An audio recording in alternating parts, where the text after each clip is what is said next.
Hi YouTube, Darth here. A few months ago I read a forum topic that simultaneously declared support to be both the worst and the most unbalanced class in the game. The player was mostly lamenting the style of play of some support players and the number of times that he fell victim to the class. Well, let me tell you, I did not agree with this fellow, and I let him have it at the time. But I tried to develop some understanding. Is this class so overpowered? Is there a degenerative way to play this class? So a few months later, I think I have a pretty good handle on the class that is the best worst class ever, and this is my comprehensive review on the support class. There's no denying that support is certainly one of the most versatile classes in the game. The support class has the ability to dominate at defense, close range, mid-range, and long range, along with the ability to take out vehicles. In the firepower department, no class has more versatile weaponry at its disposal. Allow me to elaborate. At close range, support possesses some of the best time to kill in the game in the form of shotguns. High damage LMGs like the M240B provide firepower comparable to the fastest killing assault rifles in the game. At medium range, those same LMGs can be turned into tap-firing killing machines. This is quite a bit of a step up from Battlefield 3, where many of the LMGs became quite anemic and hard to control at this range. In Battlefield 4, you can go on some very extended killing sprees treating your LMG like an assault rifle. At long range, simply applying a qualified scope and a bipod turns any LMG into one of the most accurate weapons in the game. This gives the support player the ability to lock down an entire lane of a map. Additionally, the support class has the ability to reach out and touch enemies at extreme range using the UCAV and the mortar. The potency of these devices has earned them multiple revisions since the launch of the game. With C4, support can instantly destroy any vehicle that they catch, in addition to killing infantry. And with Claymores, support has the ability to hold strong defenses at any confined point. Finally, support has the ability to help a team lay down continuous fire thanks to their primary function, the ability to provide ammo and grenades. The support class has many strengths, but it is not without its limitations. While the support class has the firepower to dominate in so many different areas, nearly everything the support class does, other classes can do better. Assault has more ability to sustain themselves and a squad thanks to its healing and resurrection ability. Engineers are clearly better suited for taking out vehicles thanks to their rockets. They're also critical in keeping friendly vehicles repaired. And finally, with clear lines of sight, Recon is much better suited to long-range combat. Recon is also more effective at locking down and defending an area through the use of beacons and sensors. However, true to its name, support is a great force multiplier to all of these classes. All classes can use the ammo that support provides, and support can help fill the gaps that other squad mates may not be covering. Support is a very versatile class that also has the power to greatly enhance the squad it's in. However, it doesn't excel at everything, so a squad and a team full of support is obviously going to be lacking a great deal. One of the chief complaints of the individual I mentioned at the start of this video was that support players just camp in corners and spray with weapons. And while you might be able to do this as support, it's not a very effective tactic.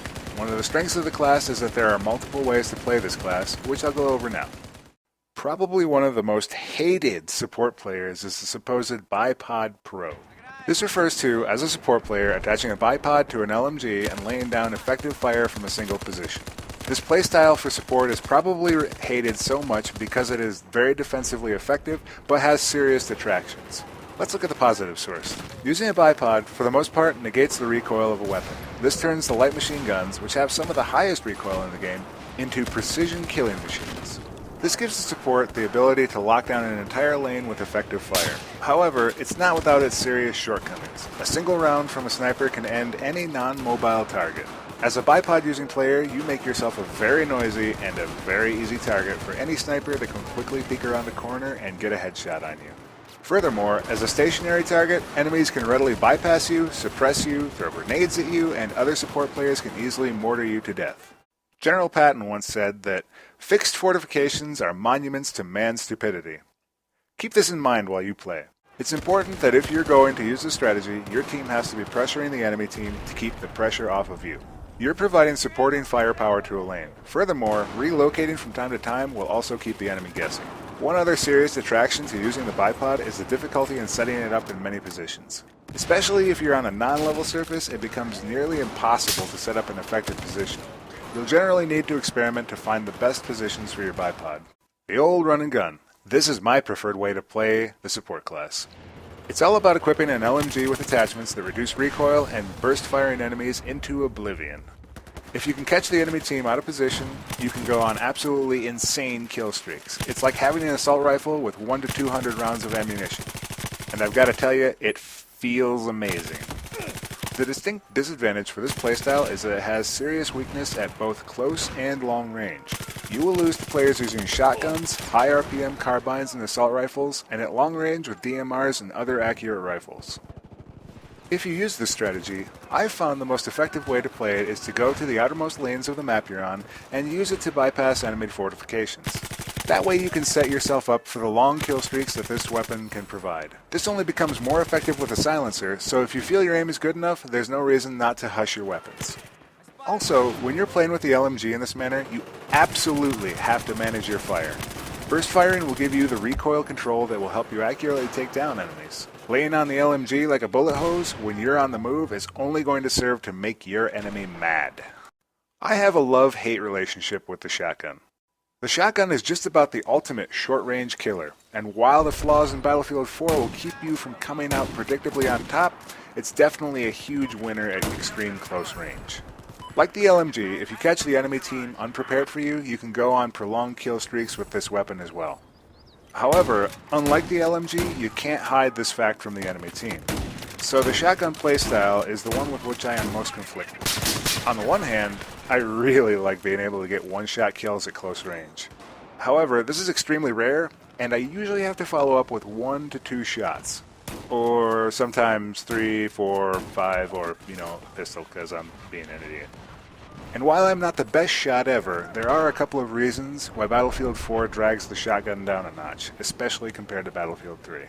One of the primary drawbacks with the shotgun is that sometimes other players are using the defensive perk, meaning that unless you shoot them in the head, you're not going to get a kill using buckshot and landing every pellet. You can mitigate this somewhat with flechette rounds, but not completely. Furthermore, shotguns are particularly unreliable in hipfire mode. It happens pretty frequently that if I'm hipfiring an enemy on the move, none of my shot is going to connect with them, though it seems like it should be on my screen. So my recommendation? Always use iron sights and try to go for the aim down sights kill. I've had a lot of fun with shotguns, and they're particularly effective on close quarters maps, but the unreliability of getting kills in certain situations is what ultimately steers me back to using the LMGs.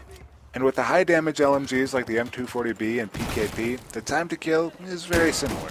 And what would a class review be without the Kamikaze? The playstyle where all you do is strap C4 to anything that moves and blow up your enemy. Throw it around corners, throw it off buildings. Nothing quite beats magnificent, satisfying explosion. Just ask Michael Bay. Of course, it will annoy your team when you shake their monitors off their desks in Metro and lockers. So is the support class overpowered? Clearly there are classes that do things better, and there are many different playstyles to the support class, each with its own drawback. Is there a degenerative way to play the game as support? Not really. You could certainly bore yourself to tears sitting in an empty lane staring down your bipod hoping for kills. Does it reward unskilled players to spray weapons? Again, not really. This class is far more effective with controlled fire. But is this class fun to play? It absolutely is. And for aggressive players, it's arguably the most versatile class in the game. So I recommend you take advantage of its strength and its raw firepower and get in the enemy's face with C4, LMGs, and shotguns. Oh, and drop ammo every now and again for your teammates. They'll appreciate you more than you know. Thanks for watching, YouTubers. If you found this video helpful or insightful, please give a like. If you'd like to see more Battlefield 4 videos, please subscribe to my channel. And as always, I'll see you next time, YouTube. Oh, no, no, no, no! Oh, no! Oh, no! Oh, no! So close.